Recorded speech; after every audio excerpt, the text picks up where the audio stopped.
Thank you for coming this evening, and welcome to the Springfield Township Board of Trustees meeting. We're going to have a 2015 tax budget hearing this evening. We have previously been in a work session meeting and just adjourned here briefly.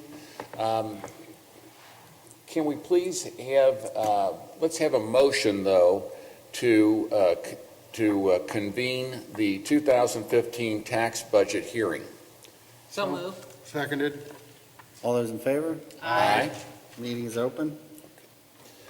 The purpose of the 2015 tax budget hearing is it is something that is required by the Ohio Revised Code. The purpose is for us to present the budget and to allow for public comment. This is comment that we will take into consideration before we adopt the budget, which will not be until our next meeting, which will be coming up here in a few weeks. After that, we are going to have a presentation by Mr. Hennenkamp, and we're going to go into a update on the current status of the township. This is kind of a 5-year look at what the future holds, if you will, sort of a mini state of the township. And this will give us a chance to look at some of the challenges, some of the goals, the key initiatives, and options and recommendations that we have going forward. Again, we're open to public comment by anyone who has any thoughts or wants to share anything with the board pertaining to the 5 years. We will start with our presentation here by staff. Once we've done that, there'll be an opportunity if the board has any questions or comments, and then we'll take public comments or questions, and we would ask that you sign in if you wish to speak. Thank you very much, and with that, I'm going to turn it over to Mr. Hennenkamp. Okay, thank you, Mr. Honderlaw. The 2015 tax budget is a statutorily required. This public hearing is, as you mentioned, statutorily required, something we do every year, fairly routine part of the budget process that we go through. The tax budget is a little different than what most people think of in terms of a budget. This actually is the starting point, and it's formatted a little different, has a little different purpose as to what typically, when you're not appropriating money, you're not making sort of policy decisions. It has a different type of format, but it's an important aspect, and as I said, it's kind of the first step to the budget process. Once the board, we're just having the public hearing tonight, we'll look for the board to take action on this at your next regular meeting on August the 12th. And once the board has adopted it, it will be forwarded to the Hamilton County Budget Commission. They will eventually review it. When they sort of go through their process, they will then send to us what's known as our certified amounts of resources, rates and resources. And that then gives us sort of the official authorization and certification on our estimates of what we can then plan for 2015, and then we go through the budget process and the various steps, appropriations at the end of the year on a temporary basis, and then the final step in sort of your tax budget process occurs in March when you adopt your permanent appropriations, and that's sort of the permanent process where you're allocating money for specific line items. So, as I mentioned, this is kind of this start of it. A couple things I'll mention. First off, from the board's perspective, the format's just slightly different than what you've seen in previous years. A couple reasons for that. First off, the UAN system, which is the Unified Accounting Network system that we use for our finance, years ago it never had a module for your tax budget. So you sort of had to create that somewhat by hand, or create your own spreadsheets to do that. And our finance director, Dorothy Carter, had done that over the last 15 years for the township. So even though this kind of looks like the one that she had, it's a little different. UAN, the system has improved that. Really, I guess, Kim, over the last 5 years. Yeah, they've been working on it for about 5 years, and it's really And it's at a point now where we felt it makes it a simpler process. The numbers are automatically brought into these columns. But going from what we had last year to what we have, it is a little different look. The only other thing I would mention is that some of the totals, some of the subtotals, I mean, the very end totals for the funds are all going to be the same. But it does pull a few things differently. So if you looked at last year's to this year and you were combining them line item by line item, there might be a few differences. All the money's there, it's just in different places. And that's what every community goes through that makes this transition. So I would mention those two things. The other thing I would mention that's a little different is typically we would have been passing this, I think in every previous year, we did this during our regular board meeting in July, because it is due to the state generally by July the 20th, or not to the state, but to the county by July 21st.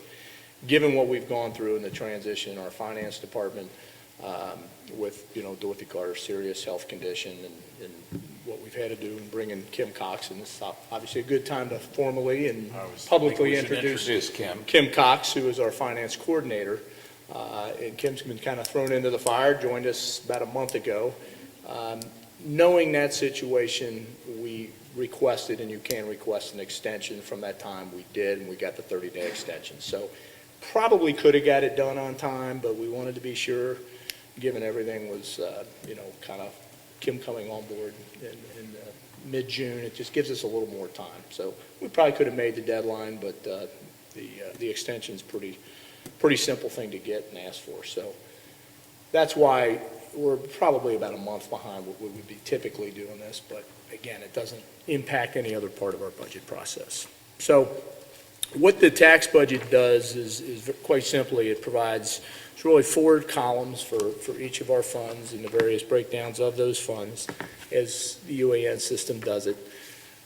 You're looking at actuals for 2012. So the past 2 years, 2012 and 2013, you're showing actuals on your revenues and actuals on your expenditures. And then for 2014, you have a first half actual, and then your second half is the remaining part of the year estimated. And then we estimate 2015. And that's what this is. And as I said, this isn't a policy-setting document. This is more of an accounting-type document where you're simply estimating where you think your resources will be based on past experience, where you think your revenues are going to be, where you think your expenditures are going to be. So as much as we try to get these numbers as accurate as we absolutely can, they really don't have any direct benefit or any direct impact on what will follow down the road when the board actually does appropriations, which is where you're establishing policy and you're actually determining how much money you're going to spend. That is not what this document is. So that's kind of it. I know the board, has a copy of it and has had the opportunity to look it over in the last few days. This will obviously be available for public inspection. And again, we're not looking for the board to take action on it tonight. As I said, there's not a whole lot to talk about. These are the numbers pretty much as we see them based on estimates what the county has given us, where our expenditures have been historically, and things that we know, are going to happen either this year or next year. I think, in general, and we'll talk about this a little bit more in the second kind of public hearing portion where we do the 5-year update and look at some trends that we're seeing here early on. No real surprises. I mean, the general fund continues to be, our area of concern. We've had some positive development in there with JED revenues. Not that we'll see much happen in 14, and it's unknown as to what the impacts will be in 15. But as we get into the 5 years, obviously we expect that to have a positive impact on the general fund issue. But it continues to be our service department funds that are the most concern for us. Those funds, if we had appropriated the same amount, John's department has 5 major funds, and 3 of them, if we appropriated the same amount that we did this year, we would show a negative balance, what we can't show. So we've had to make some adjustments. Not a surprise, things we've seen. These are funds that aren't supported by taxes generally. They're supported by intergovernmental revenue sources. And we know the state has continued to do things in those areas. So at the very least, these are not growing at all. And of course, expenses generally go up. So that's the area of concern. When those funds are insufficient, the only place for them to go is the general fund. So that's the impact and the concern on the general fund. And we know what the impacts have been on the general fund. Yeah, we know that. So Yeah. there's not really a surprise there, but those are things that we got to keep an eye on, and we'll continue to monitor and watch. But other than that, everything is pretty much, we've had positive development in police and fire, which I'll go into a lot more detail in the second part of the hearing on. But that's really all I have on kind of a recap of the tax budget, unless the board has questions. All right, thank you, Mr. Hennekamp. Are there any questions or comments by the trustees? No, it was pretty self-explanatory, and I think it is a little easier to review from the old method that we used. And I think, the thing is, this budget it's statutorily required. It's something that we have to go through every year and submit to the auditor. It is not necessarily, while it's an accurate, depiction of our finances is required by law, it's maybe not a planning document that you would use as you're trying to figure out, what should the policy be of the township. Did you have anything you wanted to add? Is there anyone here in the general public that would want to have any questions or comments regarding the tax budget? It appears that there's not, and that's pretty much the way it is most other years as well. Do we have a motion then to close the public hearing on the 2015 tax budget? So moved. Seconded. All those in favor? Aye. Meeting is closed. Excuse me, meeting is closed. That's on this part of the hearing. I do want to announce that the Board of Trustees will consider adoption of the 2015 tax budget during the regular meeting on August 12, 2014 at 5:30 p.m. Also, copies of the 2015 tax budget are available for public inspection in the Township Administration offices. With that, then, let's go on to our 5-year plan update, which I had spoken just a little bit about here previously. And so with that, Mike, I think I'm going to turn it over to you and let you begin. Okay. As we talk, this gets into a little bit more detail on, as a result of some of the things in our tax budget and just updating kind of projections. It's a good opportunity to do.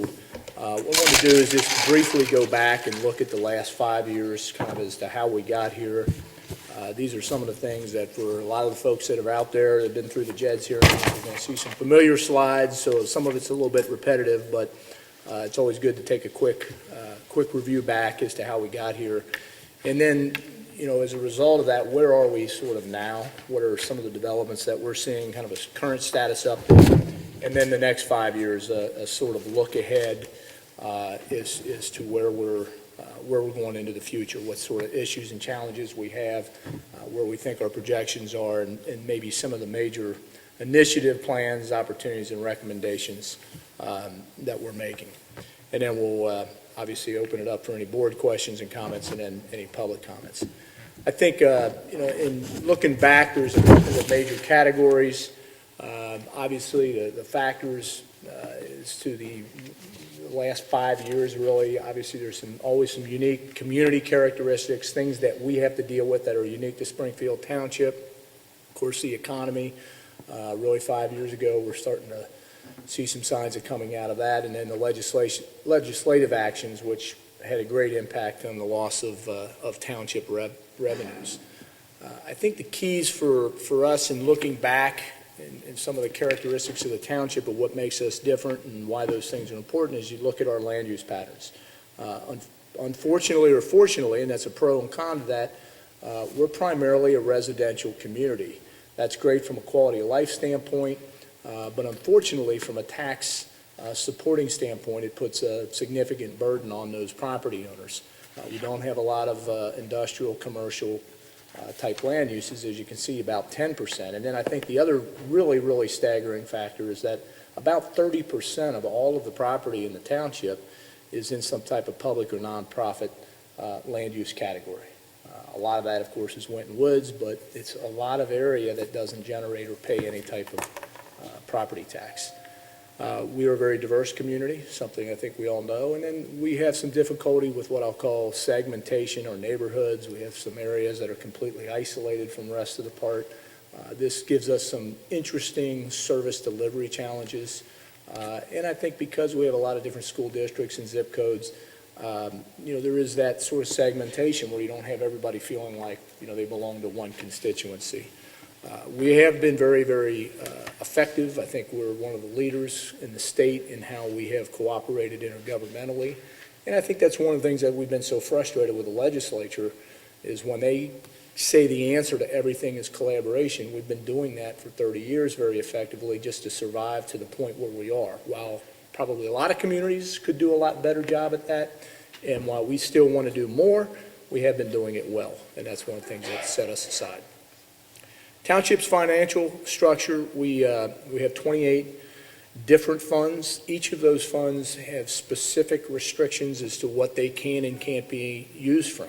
Our general fund obviously has the greatest amount of discretion, but even that fund has limitations legally as to what we can and can't use it for. 70% of all of the revenue that we get in the township to deliver services comes from property tax. So again, that's a direct correlation back to the fact that we are primarily a residential community. But also equally frustrating is the fact that of all the property taxes our residents pay, only 26.7% of it, so just a little bit more than a quarter of it, is actually coming back to the township. So yes, our property taxes are high, but nearly 3/4 of it is a result of other jurisdictions, mainly school district accounts for roughly about 60%, and then the remaining part is a variety of different county taxes.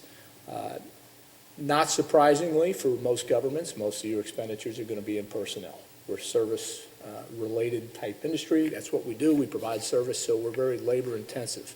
Why that's important is when you go to make cuts, there's only so much you can do without impacting service because 70% of your expenditures are coming from your people. So if you want to make cuts, you have to reduce personnel. That ultimately is the price that the residents pay in less services when you reduce that. So that is always the difficult thing and a significant difference for us as being, typical. About 70% of all of our expenditures, on the other hand, are also for police and fire. Also not really that surprising. That's pretty typical for most jurisdictions. Safety service is probably the highest priority for most of our residents and something that is pretty typical. Looking back, kind of the major influences for us, obviously, I touched on the poor economy that we went through that affect us primarily with some decreased assessed property valuations that primarily was in the area of commercial real estate. A decreased assessed property valuation doesn't hurt the township in terms of tax revenue on residential because that is held fixed, but on commercial it does ebb and flow as the economy's going.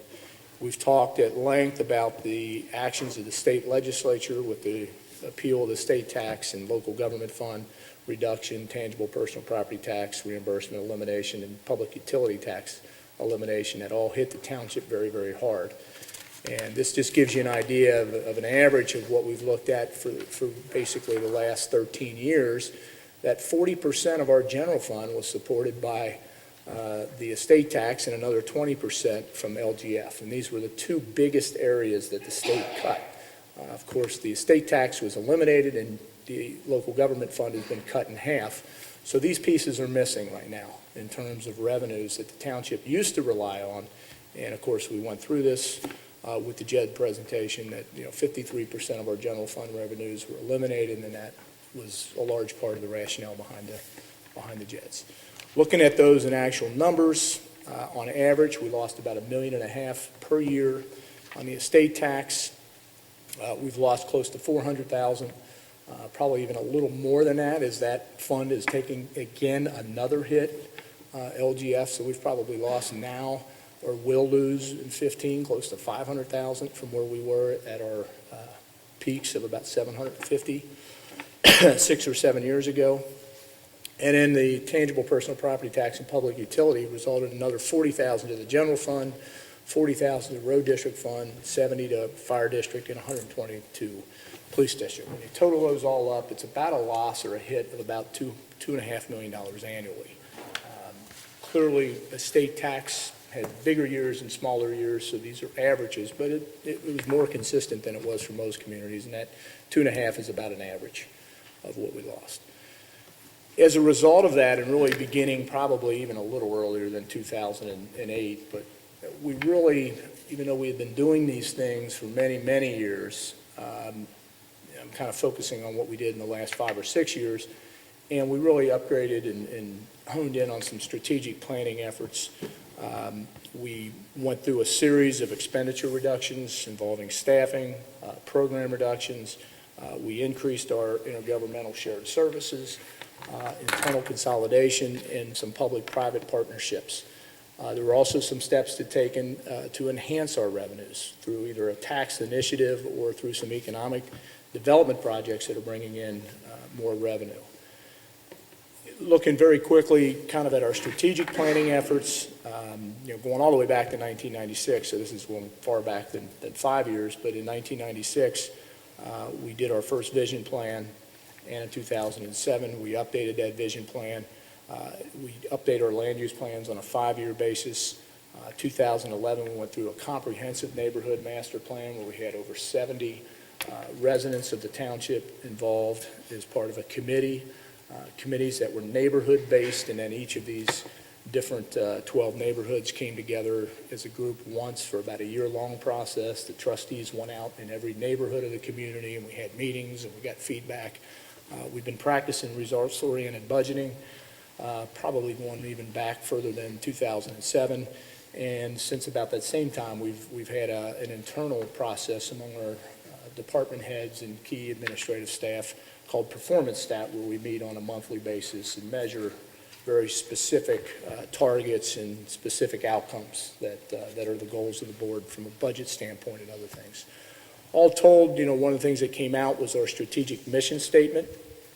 I won't read that, but obviously it kind of touches on some key things that, we believe we're a local government leader. Most of the other communities around us look to us for some of the innovative programs we've done over the last 20 years.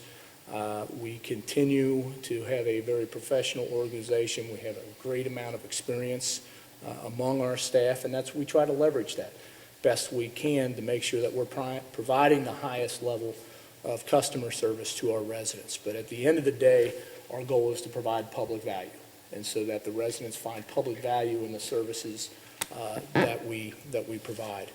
We've sort of narrowed our priorities down to, one is trying to achieve financial stability, which has been a real challenge in the last 5 or 6 years, given things that have happened to us. But we realize neighborhood revitalization is critical, and we have some aging neighborhoods now. We have some troubled neighborhoods, and focusing in on those particular neighborhoods is critical. And then improving the communications with our residents. Both, it's a two-way thing, us communicating with them and opportunities for them to be able to provide feedback, which ultimately increases the quality of life in the township. Specifically on some operational reductions over the last 5 years, between 2008 and 2009, we trimmed 35% off of our general fund budget. This was anticipation of some of the things were coming down, but that was even before we had any inkling that the estate tax was going to go away. We'd heard just maybe a couple of rumblings and rumors. And we did that primarily through some service reductions. One of the major ones was brush and recreation, where we reduced some services. We did reduce some of the contracted services that we were paying out and took a lot of those things in-house, which saved significant money.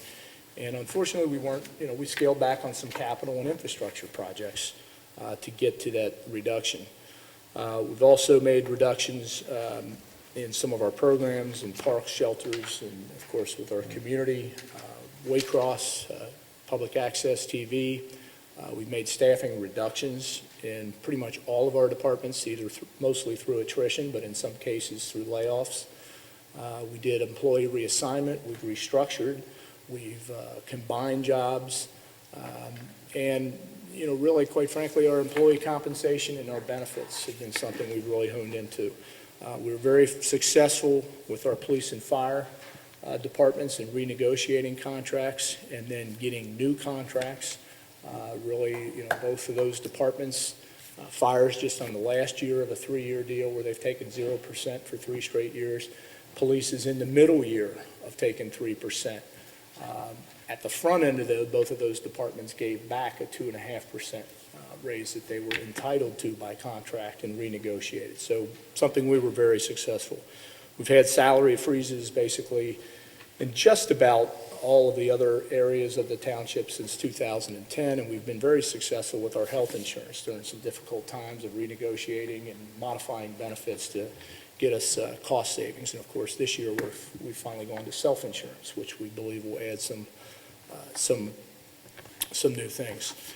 From a standpoint of what revenues have we enhanced, there was a passage of a police levy in 2009.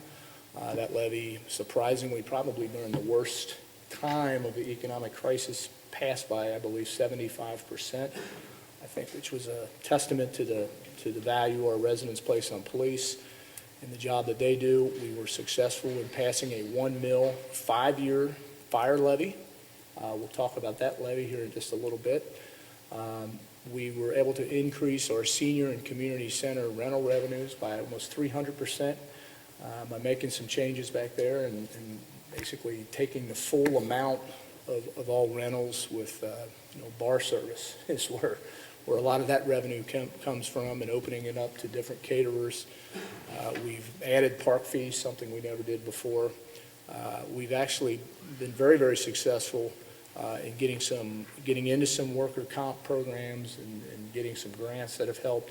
Been very successful with SKIP funding. SKIP is state capital improvement funds, and that's roads that we do in the township. We've been able to leverage what little money our road district has and bring in 3 or 4 times that amount through the grants and using our road district money as the match. And of course, recently in May with the JED's passage. And Mike, just for the public, what is our current road budget? For infrastructure, it's Yes. right around just slightly over $500,000 a year. Right. And John, we have how many miles, lane miles? 92. Road miles. Double, yeah. Okay.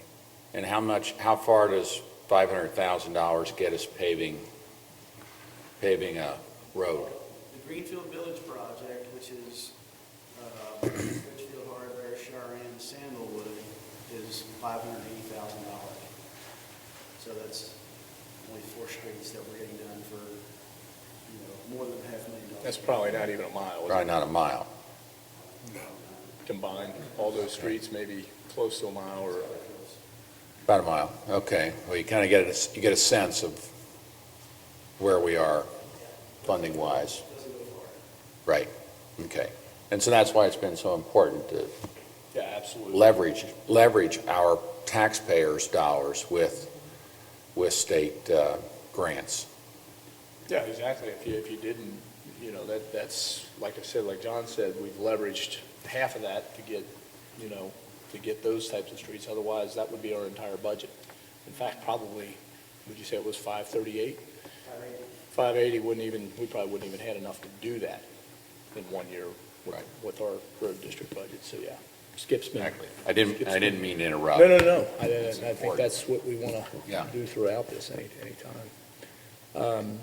With shared service and sort of internal consolidation, there's an entity called the Center for Local Government, and it has been growing since I was originally a part of it, many, many years, part of the original startup of Center for Local Government, but it's a consortium of local governments. I think it's 65 now, Chris, local governments throughout, primarily Hamilton and Claremont and Butler counties, but now it extends up into the Miami County and Dayton area. But the CLG has been something in which we've been collaborating for really the last 20 years, and it's partnerships with does all kinds of different things. I could spend probably an hour just talking about the CLG. But obviously, we've enhanced some of our efforts with what we do with CLG. The fire and EMS divisions fire chiefs have been working together in something known as the Midwest Initiative, in which they've been collaborating. And this is in ways beyond just mutual aid, that they're doing joint purchasing now and a lot of different things that are happening. Over the last 5 years, we've modified fire contracts that Springfield Township has. These are contracts in which we contract with another jurisdiction to provide service to some of our tougher areas for us to get to, the Hollydale neighborhood, which is kind of isolated, and also the Pleasant Run Farms, where our response time's just a little bit on the edge of what we feel comfortable with.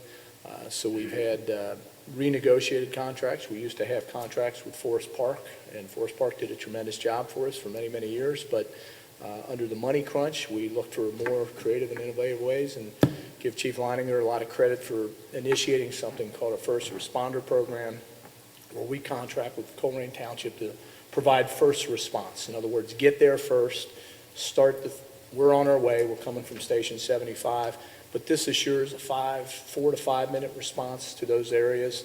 We can generally get there in about a 6 or 7, but all told with these renegotiated contracts, we've saved close to in excess of $100,000. We continue to expand DART. DART is a regional drug task force that Springfield Township is the administrating agency of. It has, it used to have, I think, 13 entities, and we're happy to announce that just had another one join, so 14 different police departments. And what DART serves is like a vice unit, and saves us significantly. It is paid primarily through a grant from federal and state monies, and has been very, very successful. We've done some collaboration internally with our police department and our development services on the area of nuisances, where our police officers are now doing some inspections on nuisances and issuing the citation. Our service department is doing the cleanup. So rather than pay a contractor to do that, we're doing that internally and saving us significant dollars and able to retain some employees that we then need in the winter, and we can keep on for salt. And most recently, we've created an Arts and Enrichment Council, which is doing I don't know how many events a year. Kim, where are you at? About 30 events a year. I think last told, we were talking close to 30,000 people have attended these events over the last year and a half. What we're doing there is that's sort of the public-private partnership, where we're trying to get little by little some of the events planning and the cost of events off of our books and onto this nonprofit entity. And it's been very successful in the last year and a half or so that it's been operating, where we're still providing the service. The events are an important part, arts are an important part to quality of life in the township, but we're doing it in different and creative ways. Recently, the creation of a Community Improvement Corporation, our Township CIC, that's still pretty much in its infancy, but ultimately that's going to take on a role and actually serve as a development corporation. And of course, the board appointed that CIC as our economic development agent. So ultimately, we hope that that will have revenue sources outside of the township and begin to function and provide that service and save the township. From an economic development standpoint, we've had a lot of little successes, but probably the big one, of course, over the last 5 or 6 years is over $20 million of new commercial investment has taken place on the Winton Road corridor, which obviously brings in additional tax revenue. So that's sort of been where what we were faced with, some of our initial response during the last 5 years, and so where are we as we look at our funds, and this kind of expands on what we did at the earlier part of our meeting with the tax budget. As we look at our general fund, and these are kind of where we are in 2014 at the midway point, or a little bit past the midway point in 2014. We started the year with just a little less than what we anticipated that we would, roughly $10,000, so that was pretty close. We had about $242,000 worth of transfers out to our service department funds. These were things that we did not initially anticipate that we were going to have to do. There's about $130,000 of money that we transferred from the general fund to the road and bridge fund. That's operations. That's primarily employees in the service department. And that's an indication that that fund simply doesn't have enough money. It's not supported by, it's only supported by less than one mil, 0.85 of a mil is what it gets from tax revenue. And it just doesn't generate enough for our cost. And that's concerning because we've really been scaling back our labor force in that department over the years. The winter hit us hard, and we had to transfer another $112,000 into the permissive motor vehicle fund for salt, for the purchase of salt. We had $130,000 budgeted for salt in there for 14. That was what we had done in 13, and of course this winter hit us very, very hard on two folds. We used, I think, as much salt as we ever have, or very close to it. We used close to probably, about 4,400 tons of salt this year, and so our supply was depleted more than it ever has. And then, of course, salt almost went up by about 50 or 60% in the bid, and that was on a state bidding price. So we collaborated with the state. We got the same price as ODOT, but it still was money that, that fund couldn't take, so we had to transfer money. We are anticipating or projecting $150,000 of JEDS revenue for the remainder of this year. The JEDS will take effect August the 1st, so that tax revenue will start being collected. We do anticipate it's going to take some time, number one, and there's basically only going to be about 5 months that it'll be in effect, and then it'll take some time for everybody to become familiar with it and those collections to come in. So we've estimated somewhat conservatively for the end of this year. Some of our other revenues came in slightly lower, but on the good side, we are projecting less by about $120,000 on some of our expenditures. So when you add all of that up and say, well, where are we, or at least what's our mid-year projection, it's about within less than $1,000, or actually $783 of where we thought it would be. So it's tracking, almost exactly where we thought it would be, despite the pros and cons there. So pretty much as expected in 14. As we look to the future in the next 5 years in the general fund, we have budgeted $650,000 in 15 on JEDS revenue, and then $950 thereafter. We really don't have a real good indication until we've collected this for a year to know that we've got everybody. We're hoping that these are very conservative numbers, and I would admit that we believe that they are. But until we have some experience with it, there's just really no way of telling exactly what to anticipate. We're seeing some real positive development on insurance and workers' comp, which is good news. So hopefully there'll be some stabilization. As I mentioned, we've gone self-insured, and there's some real cost-saving opportunities there, but it's still, we're only six months into it, so we don't know exactly how that's going to work out for us. But then on the negative, and I guess what I would consider some of the threats in the next 5 years, are the additional decreases to LGF. Despite everything the state has done to us, they've done it again. They've taken another hit, and they're going to reduce LGF still again by allowing the tax break to occur even faster, which will reduce LGF funds, which are going to take a direct hit if it goes through, or if there isn't legislation. I think there is a piece of legislation to try to hold local governments harmless for that, but it's, I don't know what success it'll have. So we're seeing that probably will go down. How much, we don't know exactly. And then the impacts to the service department funds is some of the things that could be. So funding this all out right now and I think we've been fairly conservative. We're looking at current projections showing a general fund deficit in 2018. For everybody in the audience, it's probably scary sounding. For the board, who knows, generally your general fund never projects out very well. So that's actually a fairly positive development. And if the JEDS comes in, a little better than that, and some of the other things take place, hopefully that'll continue. But the impacts of the service department is probably going to be the biggest concern and threat to those. Well, Mike, and I think the big story is we're going to have to continue to cut costs, look at ways that we can provide the best services that we can in the most efficient way, which is what we've always done. But I think, we had a couple of years ago to make a 35% cut to our general fund, and we'll probably be looking for other ways that we can do that as we go forward. Yeah, when we talked about the JEDs, and even knowing the JEDs passed, we knew it wasn't going to solve all of our issues. Some of these other things still had to happen. Economic development, there's a whole other slew of things that you'll see in the other part of the presentation. But it's, I guess, in summary on the general fund, there's really no surprises. It's everything is what we expected. It's right about where it is on that particular fund. Better news on the next two major funds, which police and fire. We've had good positive development in both of those funds.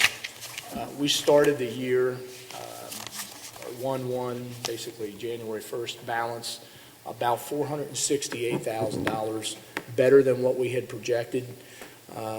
Some of the ways we've got there, at least the first one, wasn't necessarily the way we would have liked, but we had incredibly reduced staffing during that time, mostly due to things that we couldn't control. Unfortunately, we've had a lot of injuries, a lot of disabilities, and some retirements, either due to those disabilities or just individuals who had planned retirement, all happening at the time. So really, about the last half of 13, we really were understaffed pretty significantly. And that was happening at the same time we'd already reduced, done some planned reductions for some of our staffing, given our financial concerns. So that had a big impact. Of course, the collective bargaining agreement that we were able to negotiate with 0% increases factored into that, as well as our workers' comp. We received a reimbursement from the state, something that was completely unexpected. I think everybody knows that workers' comp has been under quite a bit of fire from the businesses. I think there's lawsuits firing, and the feeling that they've been overcharging us for many, many years. So those things all added up to some positive development there. In addition, we had almost the same amount of revenue from tax receipts coming in higher than what the county estimated. So that was a very positive development. So when you look at those things, our expenditures are tracking almost exactly as we had predicted those at the end of last year. So we're within a couple $1,000s there. We still have some other potential savings. Again, we're still not up to full staff. So even though the budget is showing those positions, we still haven't filled all of them. We're slowly getting back up to full staff. So there could be some additional revenues that we see there. Our self-insurance right now for the police department is tracking very, very well halfway through the year. If that continues, that trend continues, there's going to be some additional savings. And then we've been told that we'll get back into group on workers' comp, and our rates have the potential to come down still again. So those are all good things. All told, we have a better projection of almost $1 million, slightly under $1 million from where we thought we would be due to those things. As I said, most of the reason is we're seeing that slightly increasing property values, specifically in commercial real estate, which is resulting. The police district has 12.61 mills of taxation, so when you get bumps per mill, that adds up, and that is one of the things that we've seen. Talked about the self-insurance. One thing I would caution a little bit on the real estate receipts is, we talked about this in the beginning. We pass our tax budget. The county will come back and say, you're going to get X amount of money in tax revenues. That's the only amount we were able to legally project off of. That's the only amount we were able to officially and legally appropriate off of. We have had years where, in this case, it's better than what we've seen. We've had years where it's been worse by almost that same number. In fact, I think it was 2010 or 11 where we got $600,000 less than what we were told because of a variety of things. So the county's projecting as well. I mean, they don't know what properties are going to go in foreclosures, what they're not going to be able to collect, who's going to, win cases where they have their property appraised lower. All those things are various factors. So those are other possible positives as we look to the 5 years. Some of the things we've got to keep our eye on, obviously, we're going to be returning to full staffing. So, that's going to bring our cost not up, but being more closer to where we are budget. We will have future collective bargaining agreements. I don't think it's reasonable to expect we're going to be able to get 0, 0, 0 forever. I think our police officers came and joined with us when we knew we were in financial crisis. We anticipate some potential large fees with county communications and dispatch and the purchase of radio. The county is something we talked about at our work session, is going to be building a whole new communications center, and our radios after 2018 won't be serviceable. So we're slowly going to have to buy new radios. They're very expensive, so some cost there. And then there's just always the things that you can't control, that you don't know what's going to happen. If the legislature makes changes to us, or gasoline goes up to $6 a gallon, or utilities, these are the things that can have huge impacts on your budget. So pretty typical. But happy to say that right now our current projections, when we last talked during the JEDS hearings, we thought we'd have to run a levy in 17 for police. That now is pretty solid through 18. So that additional $1 million is carried at probably 2 years out. And we'll update these every 6 months. The fire and EMS district is almost a identical situation, just slightly smaller numbers, and that's, again, primarily because they have 9 mills, not 12.61. Smaller expenditures also, but kind of the exact same scenario.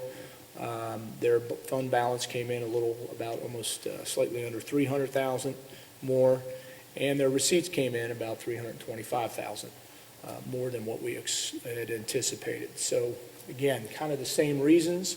We have 3 unfilled positions in the fire department, full-time positions that we haven't filled. These are positions that we've lost through attrition or through disability, and we just haven't filled them because we wanted to make sure, given the tenuous situation of some of our finances. Chief's done a great job of managing that issue with part-time and filling in, so we don't feel like we've put the public at risk. Will we be able to keep those positions unfilled forever? Probably not. But again, ways in which we want to be creative and thinking about. But right now they are, a total of almost $632,000 better than what we had projected. And again, pretty much the same concerns to the future, the same positive additional revenues that may come in.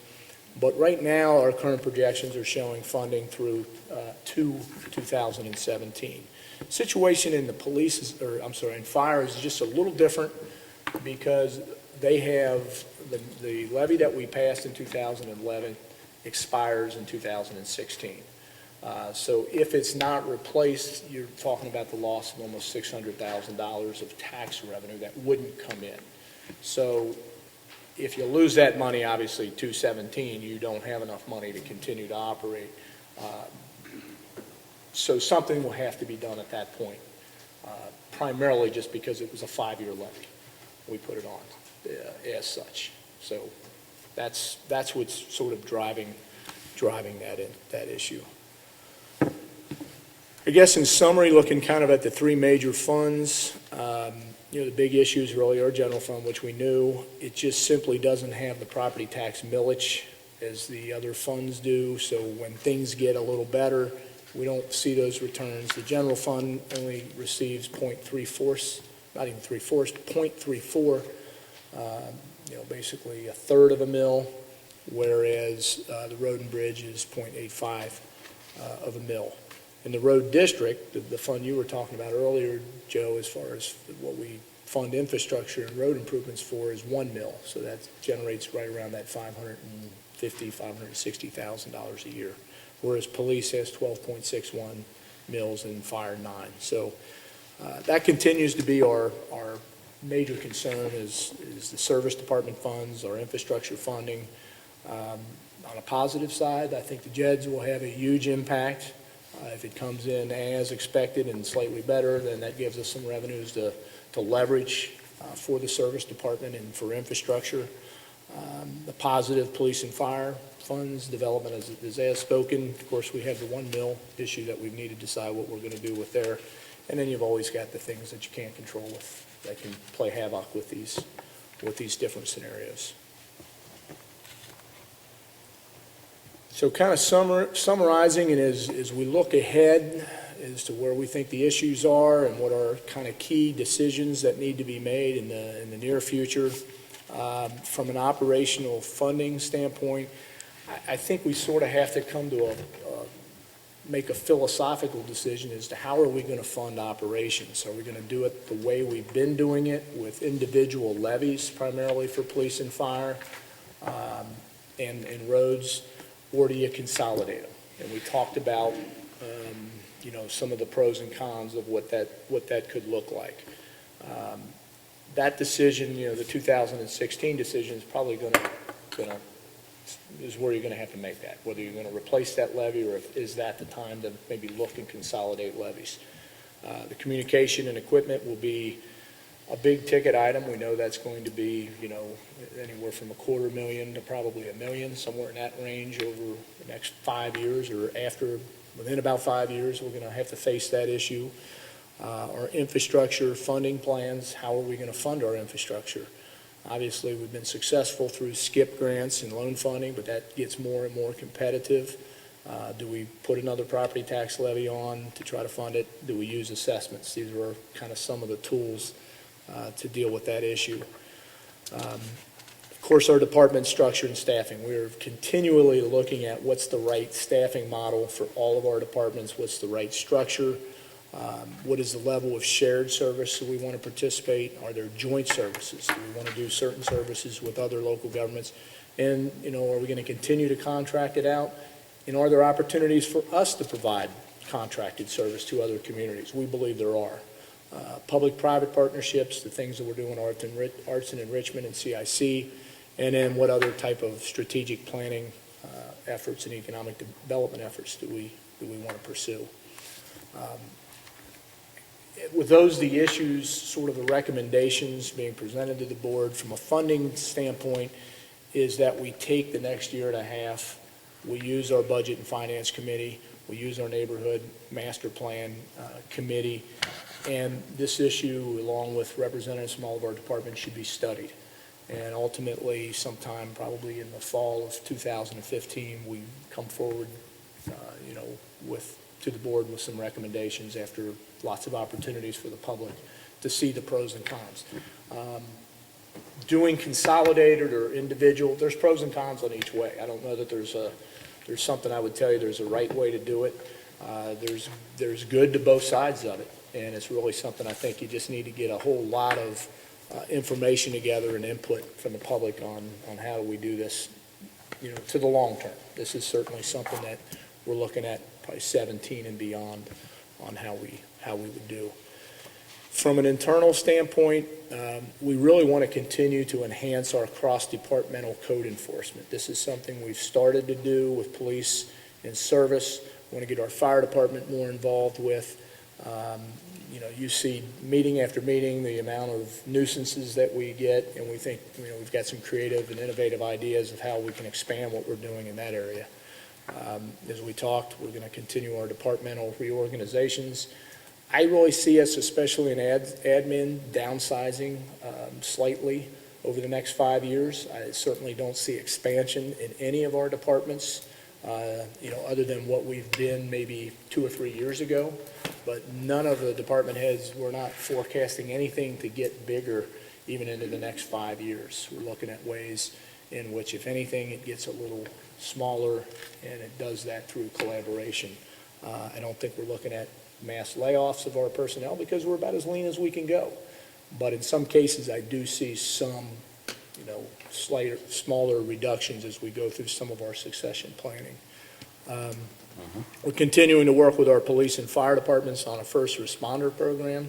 We'd like to have all of our police officers trained as first responders, and that is, if no other benefit, is a benefit to themselves. If one of their own is injured, until a medic can arrive, it gives them some basic triage type capabilities in the event of a tragic situation or shooting. But even beyond that, I think there's still some opportunities to do some cross-training between those two departments. Risk management, wellness, we got to keep our insurance costs down. Those are, that could be a huge cost from both the property management and liability as well as our individual health insurance. And we do that, and continue. We've done some very innovative things with HR and workers' comp and things like that to keep those costs down as well. On shared services, I'm happy to announce that starting August the 1st, we're going to be partnering with Colerain Township Police Department to do some things that we've kind of been doing in a limited basis, sort of in an informal way. It's going to be more formalized. There's sort of 5 components to what we're going to do. The first part of that is the Colerain and Springfield Township Police Departments are going to be sharing the handling of non-emergency dispatches. There are times in the middle of the night where we do not have a dispatcher on. We stop either at midnight or at 2 a.m., depending on a particular schedule that we're running at that time of the year. And then the county answers those calls. But when the county answers that call, we pay $18.30 every time they answer that call. Now, there's not a lot of them during those, during that hour, but probably more than you would expect. And these are not 911 dispatches. These are dispatches for somebody who, wants to see somebody around their house, or they lock their keys in their car, or any number of different services that they may call the police department for, but don't feel comfortable with a 911, or it's not really an emergency. Colerain will answer those calls for us during that time, and they will dispatch our supervisor and provide that information. Colerain, on the other, because they provide 24-hour dispatch service during the week. We provide a greater weekend service than they do. They have about a day and a half of the weekend that they do not cover, and we will answer their calls during that time. So, and do basically vice versa. So, kind of an innovative way. It's not going to save hundreds of thousands of dollars, but we believe it could save each of the departments $10,000, $15,000 over the course of a year. We're going to try it. We'll see how it works. I mean, Every little bit we save counts. Absolutely. And it could be something that doesn't work for any number of logistical reasons, but we think it will. We think, there'll probably be a period of time where it'll take some time to work the bugs out of it, but we think it'll work. The other part of it is Colerain has an impact team, or we have an impact team. This is a special unit that we focus on when we have a particular type of crime, like if we start seeing a lot of break-ins in cars, or we see a lot of break-in burglaries during the day, or something that's not typical. That's what we use our impact team for. And that's 3 or 4 officers that are devoted just to focus on a particular crime issue that we see occurring in the township and that can change. Sometimes that's uniform patrol, sometimes that's undercover. Colerain has a similar unit. We're going to have those 2 units work more collaboratively. They're going to meet on a regular basis, share a lot more information, and from a tactical standpoint, possibly do tactical type operations together. Down the road, could this lead to us forming a joint task force? Could possibly. This could be the start of that. We're going to do something similar with our detectives units and also our traffic safety car. But last and least of the 5 parts of that Colerain initiative is a part they are going to join DART. So that is the 14th entity that's going to join DART. We're thrilled to have them join. We've been hoping that they would become a part of DART for many, many years. And they'll be putting an officer into DART temporarily and then over various points of the year. But we're hoping that once we start sharing the data, they start seeing the benefits of DART, this will become a longer-term agreement. So a lot of it's common sense stuff. A lot of it's things we were doing in some limited fashion. This just is a little bit more formalized, and hopefully it'll lead to greater collaborations with that department and even other departments as we move along. DART expansion, even beyond Colerain, is something that's on our radar and something we want to continue to see. I know the board heard from Chief Leininger earlier today about some of his ideas and plans with paramedicine, and this is a very, very exciting and innovative concept and something the Chief you've been a leader on over the last 2 years, and it really starts looking like it's starting to get some legs, and that's something that I think has tremendous potential and could be a revenue source for the township as well as providing better care for our residents. And Mike, to go back to the DART, and I don't know how much we really talk about DART in our meetings, but we took a leadership role in DART a number of years ago. There were some of the other police departments in Southwest Ohio expressed they were, I think, growing weary of it and perhaps looking to get out. And we took a leadership role. We brought DART here to Springfield Township. It's been very instrumental. And we're able to fund a lot of the stuff that they do without spending taxpayer money. There's state and federal grants that go to fund DART. And if we didn't have it, we'd be looking at, creating another vice squad, taking our police officers off the road to work on just some of these vice issues that, drug enforcement and everything that they're able to do. So it's just one way we saw we have a need for it, and we could get it paid without just spending all taxpayer money. Yeah, and it's an example, Joe, I think, is, again, when the state says we don't collaborate, DART's been going on for 20 years. Exactly. We've been the administrative agent since 2006, but we've been a part of DART since its inception. So between the Center for Local Government, between the mutual aid, between DART, I can go on and on. There's probably 15 or 20 different collaborations we've been doing. And again, you're always looking for better opportunities and better ways to do it.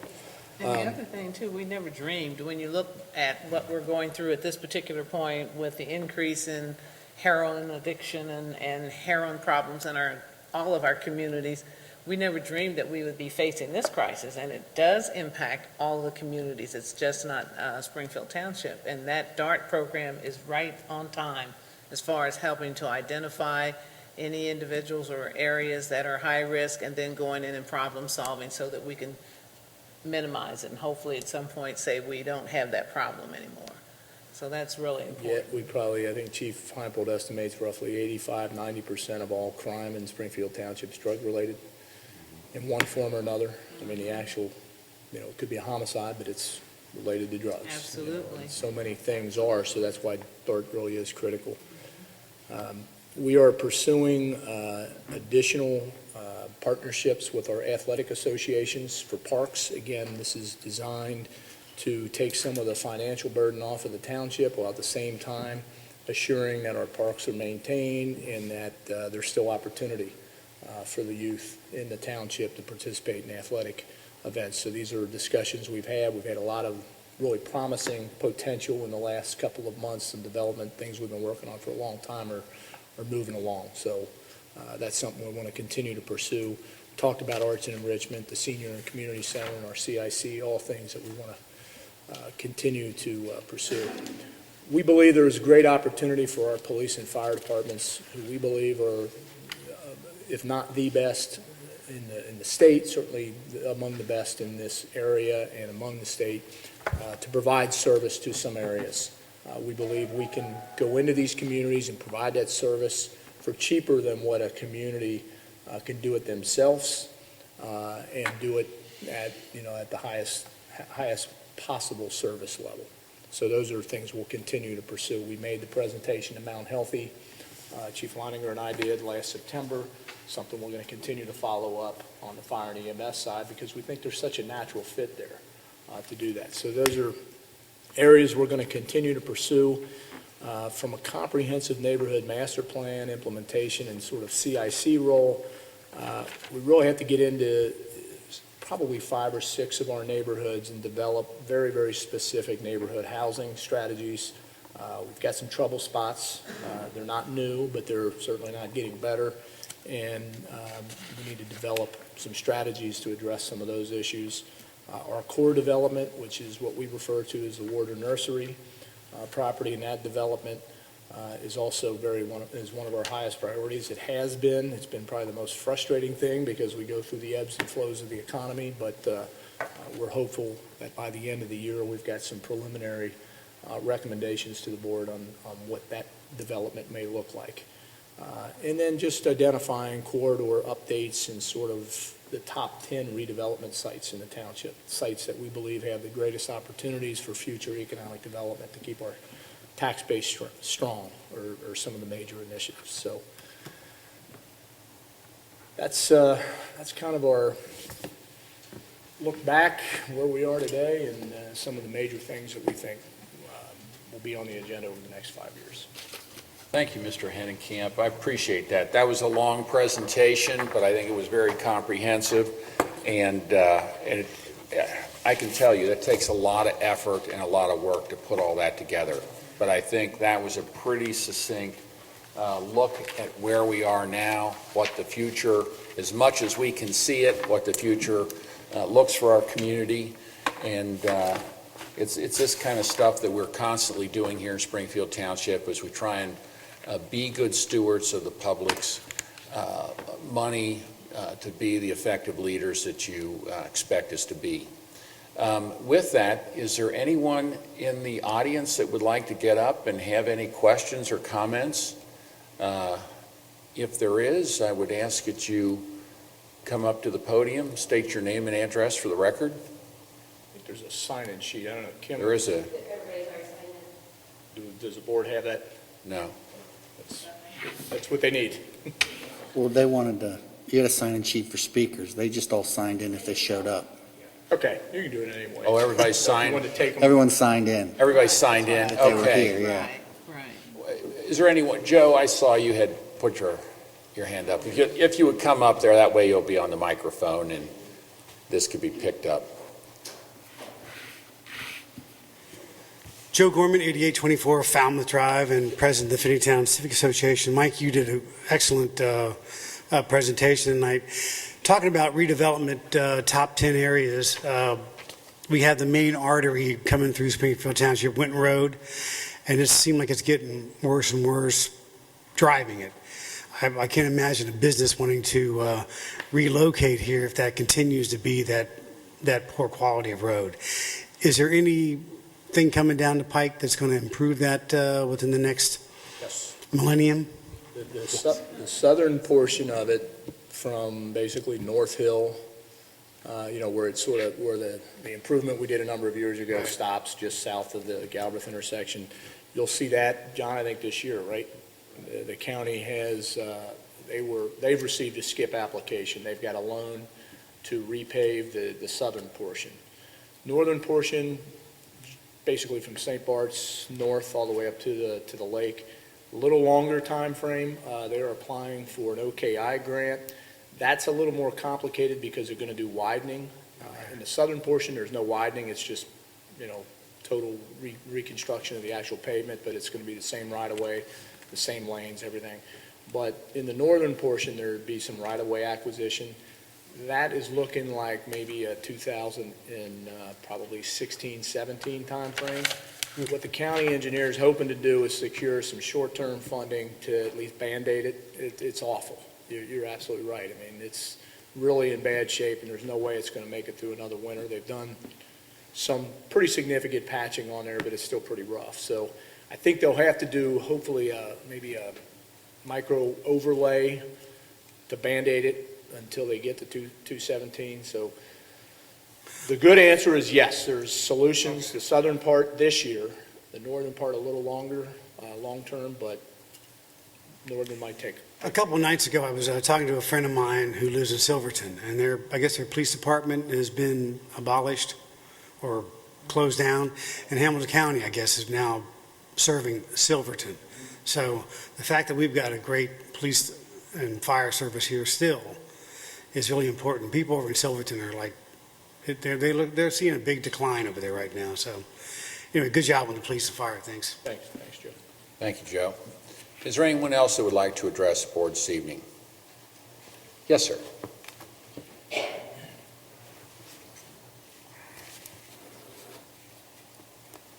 Tom Miller, 903 Timber Trail. I have a couple things. First of all, I live at the top of Timber Trail, as some of you may know, and I get to see the police come by awful lot, and I'm very thankful for that. So the continued police presence in our neighborhood is really, really great.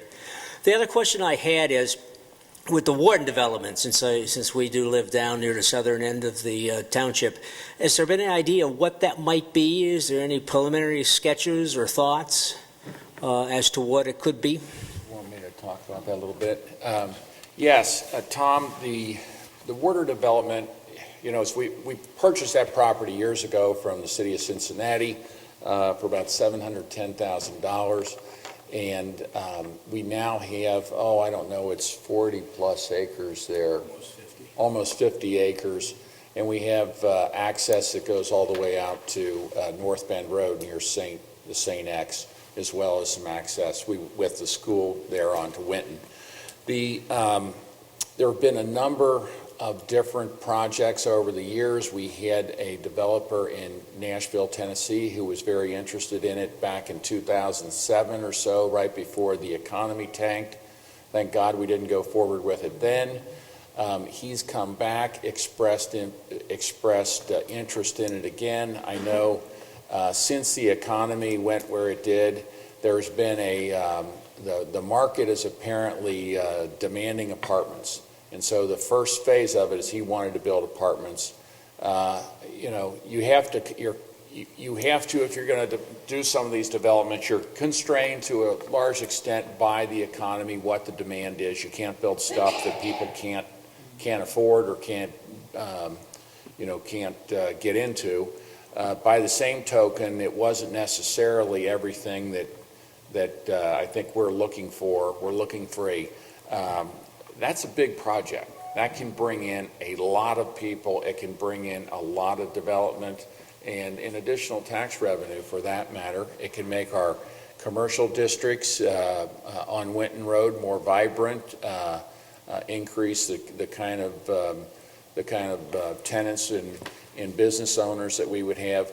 So we've gone and looked at we've consulted with other developers. We have another developer right now who's expressed an interest, and there may be a connection with St. X. And there's been a real interest expressed that there are a lot of people that have gone to St. X that might be interested in relocating back near the school, alumni. And so this could be, different types of housing to do that.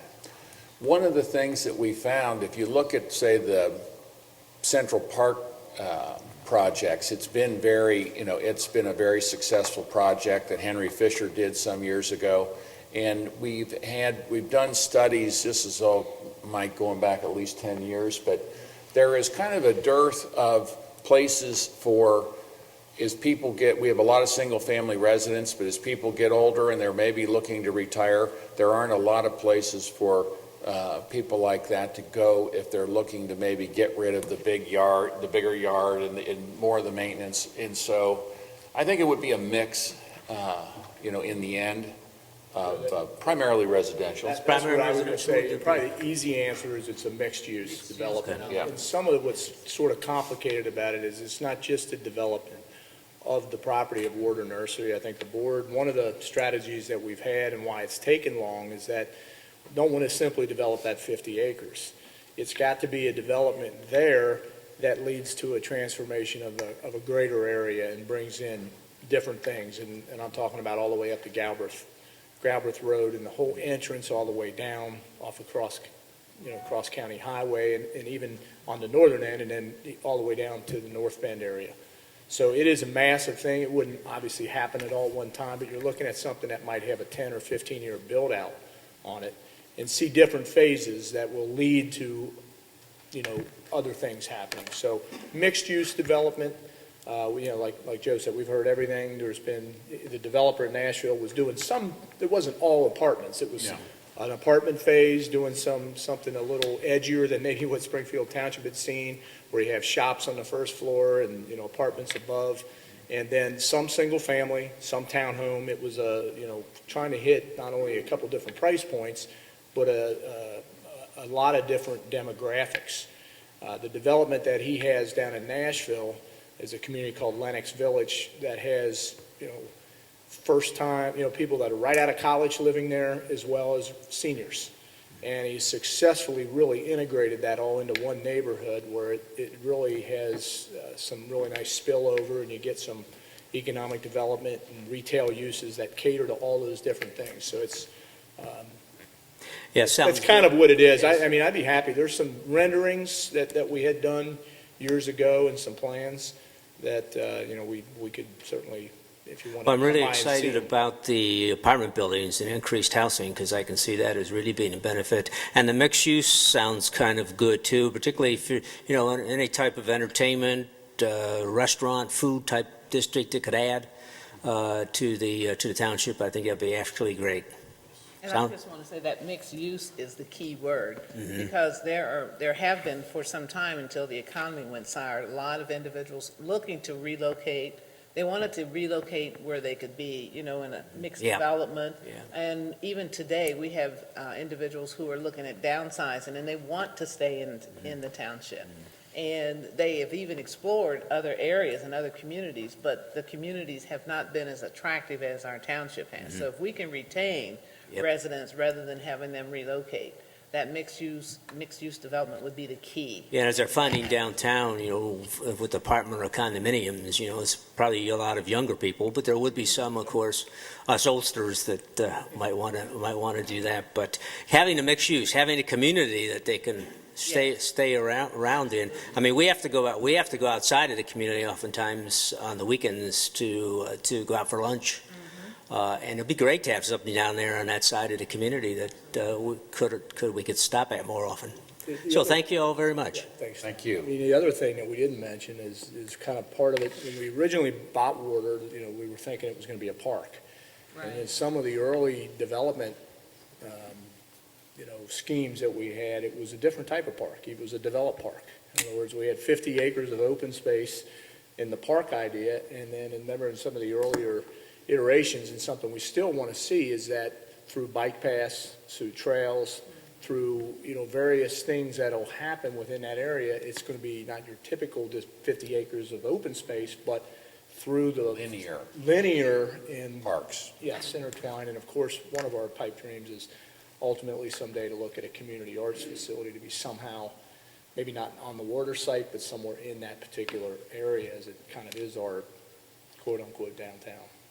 Again, another thing to bring people together on. So, Good questions.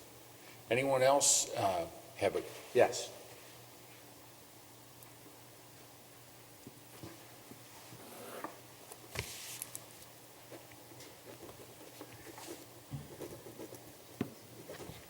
So the Jeds passed. Obviously, that was kind of a contentious thing. It was a pretty close election, all that stuff. The question I have, I don't know if you guys are aware or not, but... Can we get your address, please? Oh, I'm sorry. Kyle Hufford. I live on Pringle Drive. The question I had was, I'm not sure if you guys are aware or not, but Mount Healthy is putting a 0.5% income tax on the ballot in November, which would bring their effective tax rate up to 2%.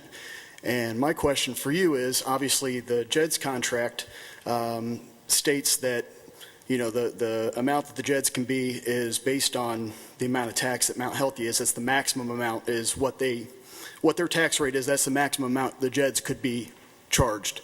And I wanted to see if I could get a commitment from any of the trustees that if Mount Healthy's tax rate does go up, that you will not direct the JEDS board to raise the tax up to 2%. We said that all along. We wouldn't do such thing. It was put on the ballot at 1.5%, and that's where it's going to stay. So you commit to not raising it to 2% if Mount Healthy's tax goes up? Well, first of all, I think there's after I believe January 1st, it wouldn't be possible to do anyway.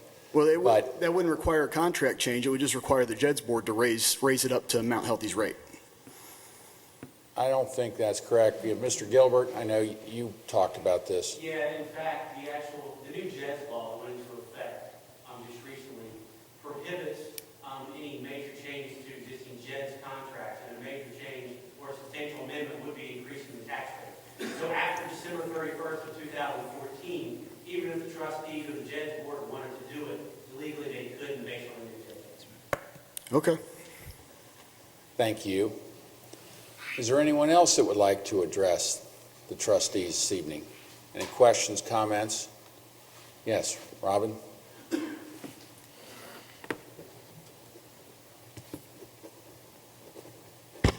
Robin Hindley, 6341 Ridgefield.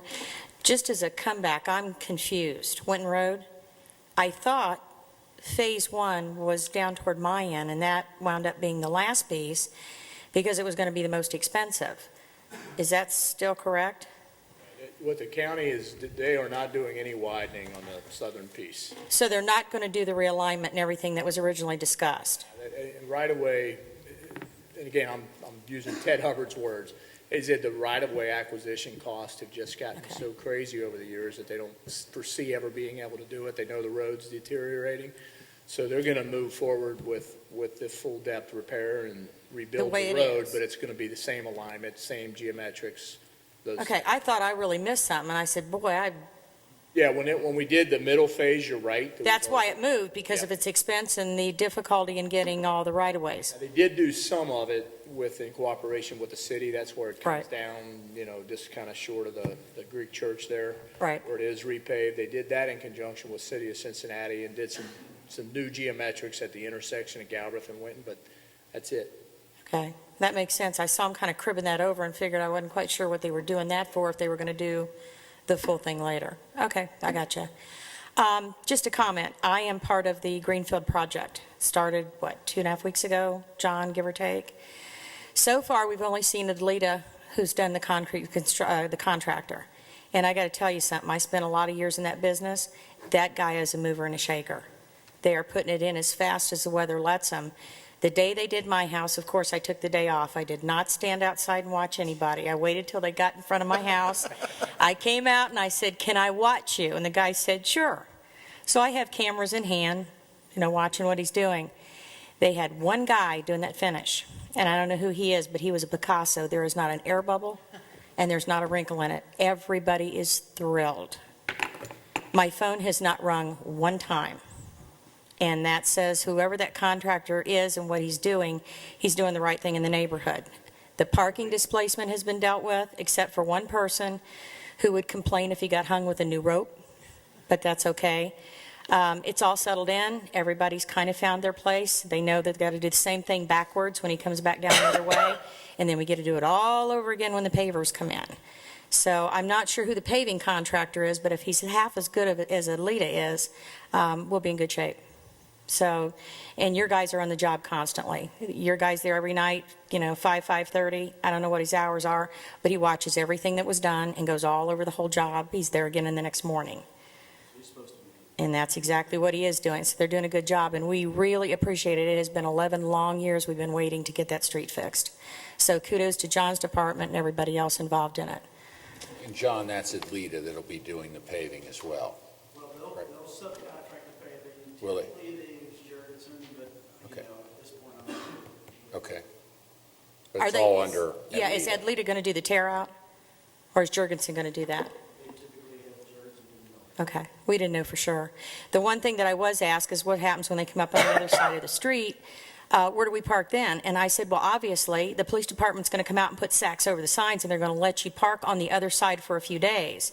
Well, why can't we do that when they move the water line? I said, because that would make the chief stay up forever every night worrying about somebody's house parking or bringing it down, and they wouldn't be able to get to the hydrant. A couple of days, that's tolerable. So sure enough, I came home from work tonight, and I drove all the way through, and there's those nice little black garbage bags on the sign, and everybody's parked on my side of the street. So it's going well, and I've got to commend you. I really think they've all done a good job.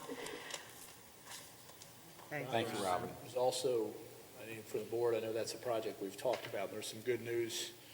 I don't know if we've gotten that confirmed on the water main contract. Yeah, I mean, it's confirmed, I think, as it's going to be. Waterworks has determined that now they can put the water main in.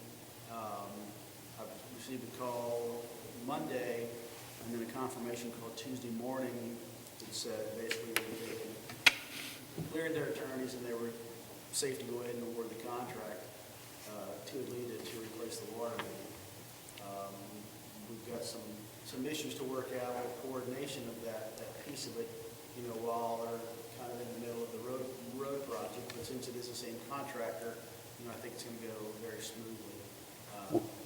John? In the long run, it'll be better for everybody that they get this done now. Oh, absolutely. Something out here, a couple of neighbors did say, if we have to wait to deal with the mess, we'll deal with it. If it's short term to wait to not have a mess street out with the water line in later.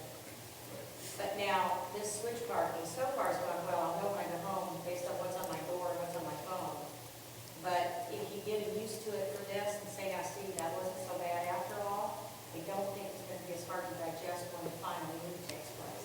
Frankly, I don't care which side they park on. I have a garage. That's what it's there for. As long as they don't block my driveway, I don't care what side they park on. John, was that based on Judge Barrett's decision here recently that the Waterworks said they'd go ahead? No. I think that was a different issue.